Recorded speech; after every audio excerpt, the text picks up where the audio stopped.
पाऊस म्हटलं की आपल्याला सगळ्यांना भाजलेला मका खायला खूप आवडतो.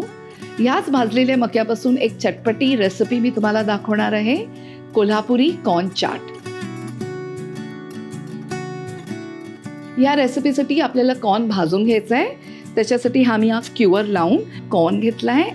गॅसवरती एक जाळी ठेवली आहे आणि आपण आता गॅस ऑन करून हा कॉर्न भाजून घेऊया.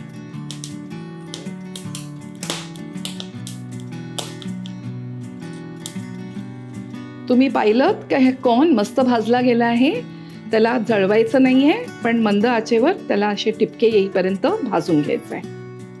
आता त्याचे आपण दाणे काढून घेऊया.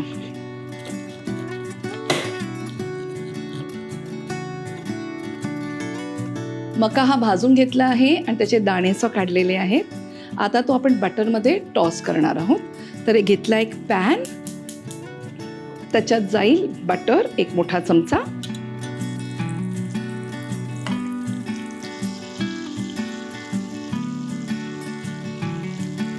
कॉर्न बटरमध्ये चांगलं मिक्स करून घेऊया.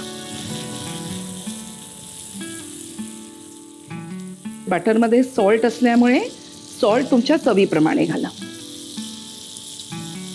आणि नावाप्रमाणे कोल्हापुरी मसाला मी एक मोठा चमचा घातलाय.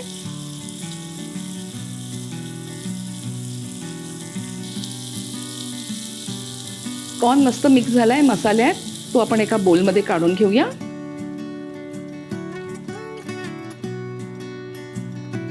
त्यात जाईल बारीक कापलेला कांदा, त्यात जाईल कापलेला टोमॅटो,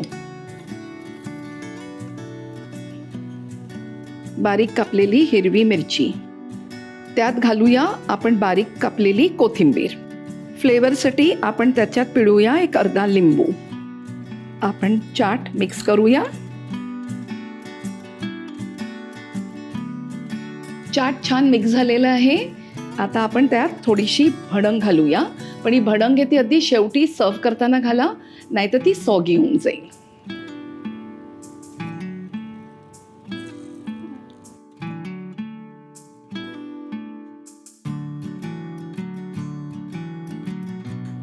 हा चटपटा चाट रेडी आहे.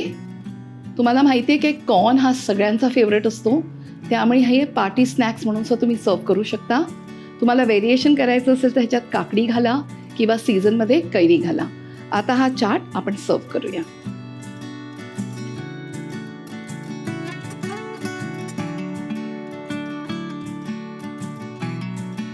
कोल्हापुरी कॉर्न चाट रेडी झालेला आहे. तुम्ही बघितलं, अतिशय सोपी रेसिपी आहे. या सीझनमध्ये डेफिनेटली ट्राय करा आणि मला कमेंट बॉक्समध्ये कळवा. अशाच चटपट्या रेसिपीसाठी रुचकर मेजवानीला फॉलो करा, लाईक करा, शेअर करा आणि सबस्क्राईब करा.